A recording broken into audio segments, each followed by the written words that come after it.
تو سرمایہ کار بھی پاکستان سے بھاگ گئے, برین ڈرین ہو رہا ہے. جو پڑھے لکھے لوگ ہیں, ڈاکٹرز بہت بڑی تعداد میں چلے گئے, انجینئرز بہت بڑی تعداد میں چلے گئے, کاروباری لوگ, آئی ٹی ایکسپرٹس جو ہنرمند ہیں وہ پاکستان چھوڑ چھوڑ کر باہر جا رہے ہیں. لگ بھگ پاکستان نے 40,000 ارب کا قرضہ لیا ان 4 سالوں میں. 40,000 ارب کا, اتنا قرضہ پاکستان جب سے بنا تب سے لے کر اب تک لیا تھا. تو قرضہ لینے کا بھی پاکستان نے سارا ریکارڈ توڑ دیا. پاکستان کی ملٹری اسٹیبلشمنٹ نے گزشتہ 4 سالوں میں سب کچھ کر کے دیکھ لیا.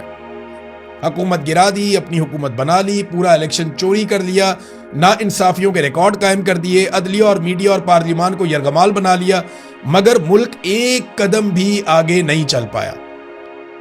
عمران خان پاکستانیوں کی ضد بن گیا ہے.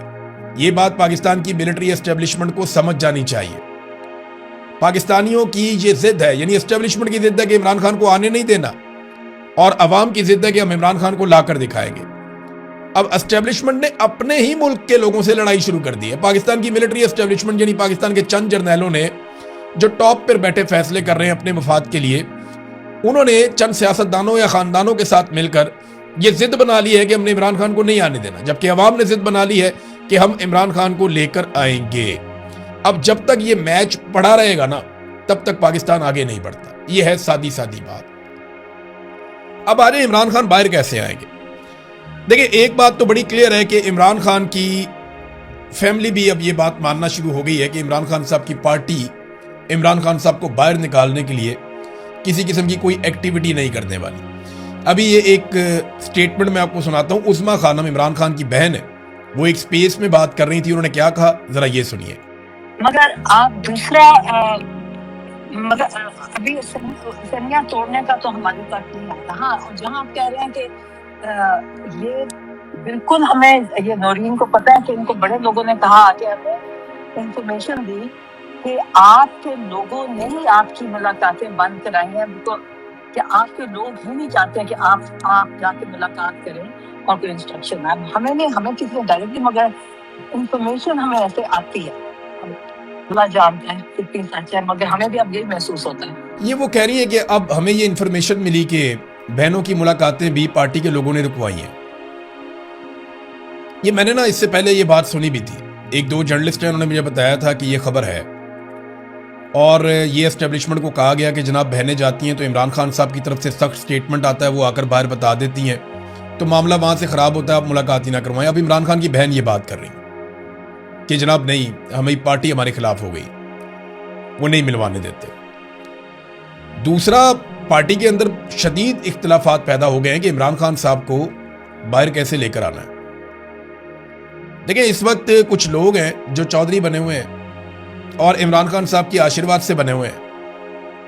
انہوں نے یہ دعویٰ کیا ہے کہ عمران خان کے لیے ہم ریلیف حاصل کر کے دکھائیں گے, آپ چند مہینے خاموش رہیں.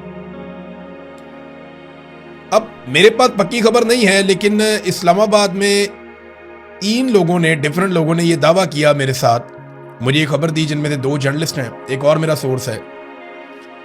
انہوں نے یہ کہا کہ اگلے 4 مہینے تک کسی قسم کا کوئی احتجاج نہیں ہوگا.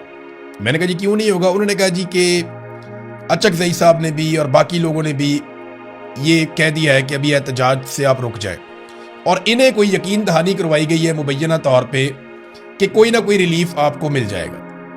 اب اس قسم کی ٹرک کی بتیوں کے پیچھے نا اسٹیبلشمنٹ نے بڑی دفعہ لگایا پی ٹی آئی کو.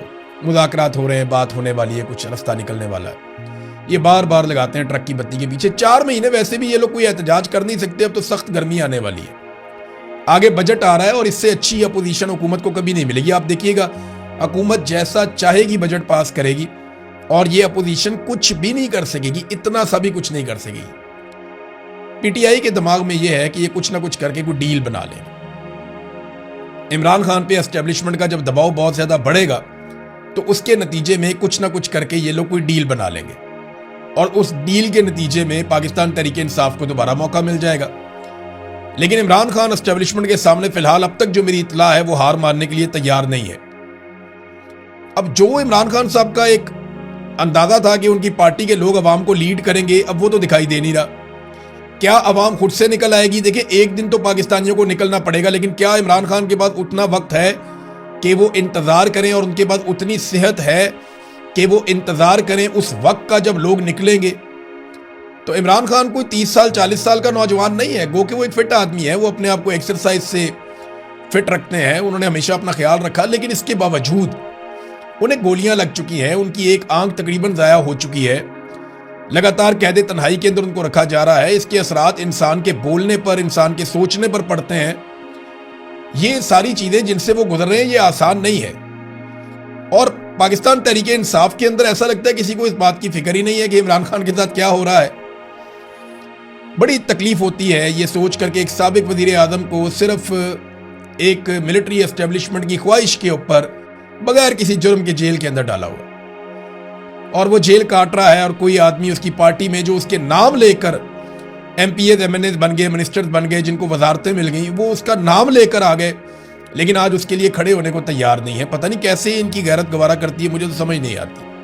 یہ بینیفیشری ہیں سارے عمران خان کے، سارے عمران خان کے بینیفیشری ہے، ان میں سے کوئی بھی مار کھانے کے لیے تیار نہیں ہے، کوئی بھی جیل جانے کے لیے تیار نہیں ہے۔ عورتوں نے اچھی لڑائی لڑی ہے، یعنی سنم جاوید نے اچھی لڑائی لڑی ہے، یاسمین راشد صاحبہ نے اچھی لڑائی لڑی ہے، جب تک وہ باہر تھی انہوں نے بڑی اچھی لڑائی لڑی، عالیہ حمزہ صاحبہ نے، اور بہت ساری خواتین ہیں، میں نام لینا بھول جاؤں، بھٹا صاحبہ ہیں، اور خواتین ہیں جو راولپنڈی میں بہت خواتین نکلتی ہیں، عمران خان کی بہنوں کے ساتھ بھی جاتی ہیں، تو میں سب کا نام جن کا نہ لے پاؤں میں معذرت چاہتا ہوں، جو اندر ہیں بیچاری ان کا میں تذکرہ کر رہا ہوں۔ خواتین نے اچھی لڑائی لڑی ہے، لیکن یہاں بہت سارے لوگ جن کے بڑے بڑے دعوے تھے وہ دکھائی نہیں دیے، پتہ ہی نہیں چلا گئے کدھر۔ تو ڈیل کی آس لگائی ہوئی ہے تحریک انصاف کے لوگوں نے کہ شاید کوئی بات بن جائے۔ اب ناظرین آئے ایک بڑی خبر کی طرف۔ بڑی خبر جو بین الاقوامی فرنٹ سے ہے وہ یہ ہے کہ ایران نے اپنی تازہ ترین تجاویز کا نیا مسودہ پاکستان کو دیا ہے کہ یہ امریکہ تک پہنچا دیں۔ اب اس سے پہلے ایران نے ایک مسودہ دیا تھا کہ امریکہ کے پاس یہ تجاویز لے کر جائیں، اس کو مسترد کر دیا ڈونلڈ ٹرمپ نے، کیونکہ ڈونلڈ ٹرمپ ڈو مور کہہ رہا ہے کہ جناب اور بہتر ڈیل چاہیے، مجھے مزید فیس سیونگ چاہیے۔ اب ایران ایک لیول سے آگے تو دے نہیں سکتا، لیکن ایران نے اچھا یہ کیا کہ ایک اور مرتبہ لچک دکھائی ہے، اور پاکستان نے یہ ریکویسٹ بھی کی ہے کہ ابھی کسی قسم کا کوئی حملہ نہ کیا جائے، جنگ بندی اس کو جاری رکھا جائے۔ امریکہ نے اس کو غیر معینہ مدت کے لیے جنگ بندی کی ہوئی ہے، اور ایران جارحیت تو کر نہیں رہا، تو وہ بیٹھا ہوا سکون سے، لیکن جو ناکہ بندی ہوئی ہے وہ لگاتار ایران کو پریشان کر رہی ہے، اور ہر گزرتے دن کے ساتھ ایران کے لیے مشکلات بڑھ رہی ہیں۔ ایسا نہیں ہے کہ ناکہ بندی سے ایران کو کوئی پرابلم نہیں ہو رہا، بالکل ہو رہا ہے، کافی پرابلم ہو رہا ہے، اور اس پرابلم کا کوئی نہ کوئی حل ایران کو نکالنا پڑے گا۔ بہرحال انہوں نے کچھ ترامیم شدہ تجاویز دوبارہ سے پاکستانی حکومت کے ذریعے سے امریکہ کو بھجوائی ہیں۔ اب اس پہ ایک مرتبہ پھر امریکہ کا سٹیٹمنٹ آیا کہ ایران کی بھجوائی گئی نئی تجاویز سے مطمئن نہیں ہوں، ڈونلڈ ٹرمپ نے پھر کہہ دیا۔ اب ٹرمپ کا جو اندازہ ہے یا انداز ہے بات کرنے کا، مجھے لگتا ہے کہ ڈونلڈ ٹرمپ کو مکمل فتح چاہیے، یا وہ اس تاثر کے ساتھ مڈ ٹرم الیکشن میں جانا چاہتے ہیں کہ انہیں مکمل فتح ملی ہے، یا کم سے کم اسرائیل کو وہ مطمئن کرنا چاہتے ہیں کہ اب خطے میں اسرائیل کے لیے کسی قسم کا کوئی خطرہ نہیں رہا۔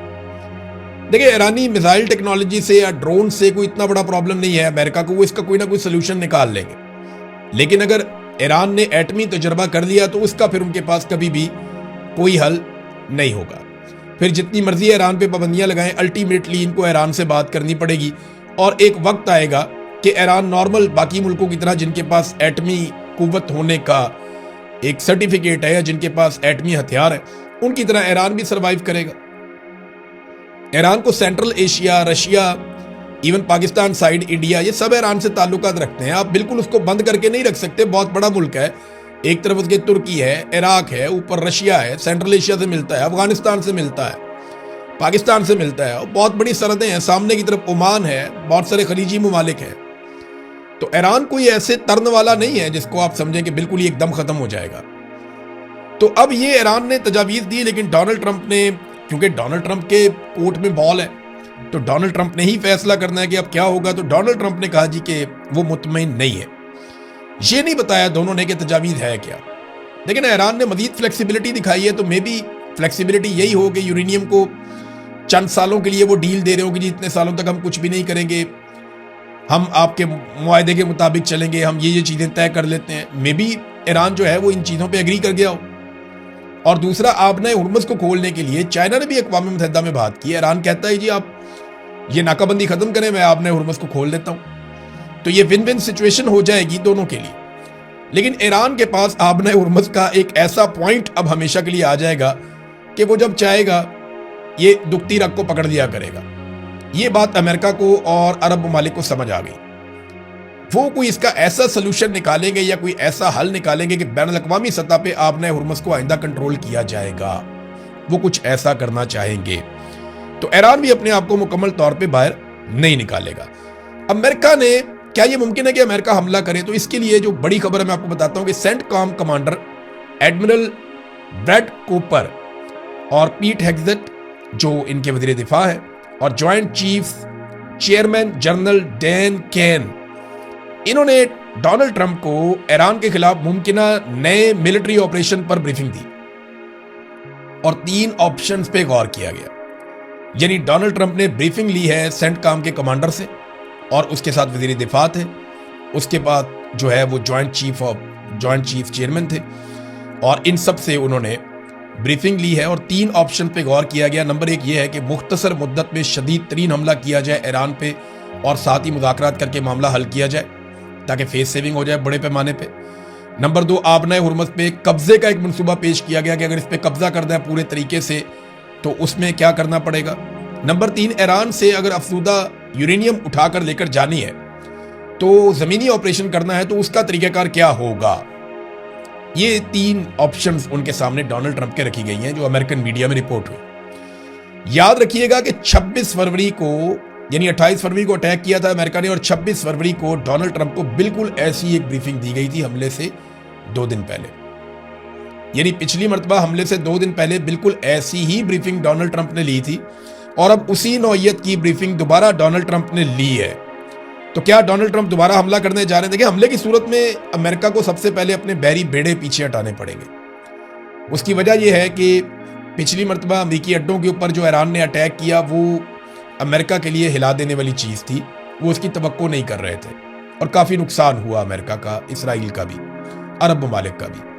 اب اس مرتبہ ایران نے اپنے اہداف الگ الگ قسم کے بتائے ہوئے ہیں. یہ جو بحری بیڑے ہیں نا امریکہ کے، یہ بہت قیمتی ہیں، اربوں ڈالر کے ہیں، تو امریکہ نہیں چاہے گا کہ یہ سمندر کی تہہ میں چلے جائیں. لہذا وہ ان بیڑوں کو پہلے پیچھے ہٹائے گا اور اس جگہ پہ لے کر جائے گا جہاں سے وہ ایران کی رینج سے باہر چلے جائیں. پھر وہ اپنی جنگی حکمت عملی کے اوپر عمل کرے گا. یہ بہت لمبا چوڑا پروسیجر ہے. جیسے یہ لڑائی ہوئے گی آپ دیکھیں گے یہ ساری چیزیں ان کو کرنی پڑیں گی.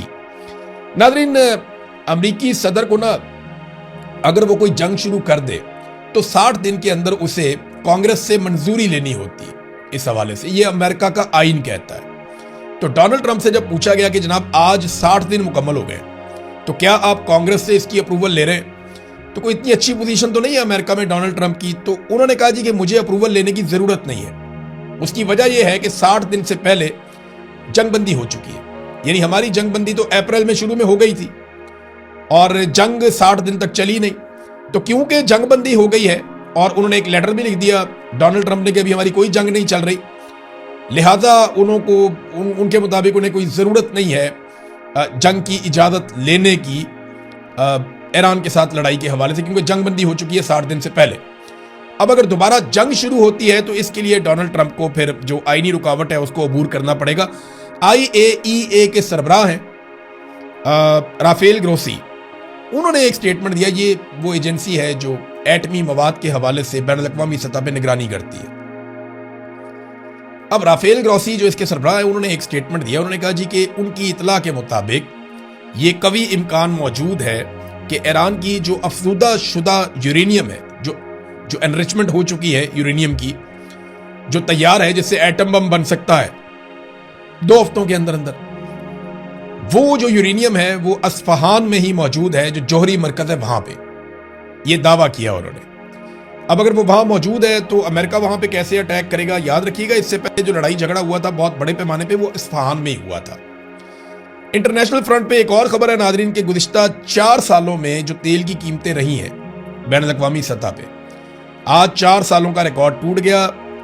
تیل کی قیمتیں بلند ترین سطح پر پہنچ گئی ہیں اور ڈونلڈ ٹرمپ کے لیے یہ کافی سخت ہے کیونکہ بہت سارے ایسے ممالک جو ڈونلڈ ٹرمپ کے اتحادی ہیں وہ اب براہ راست متاثر ہونا شروع ہو گئے ہیں اور کہیں نہ کہیں وہاں پہ جو ہے نظام زندگی تو مفلوج نہیں ہوا لیکن ان کے کاروباری معاملات، ان کی معیشت کے معاملات جو ہے وہ متاثر ہو رہے ہیں. جیٹ فیول کی کمی کی وجہ سے فلائٹوں کی قیمتیں بڑھ رہی ہیں اور فلائٹیں کینسل بھی ہو رہی ہیں.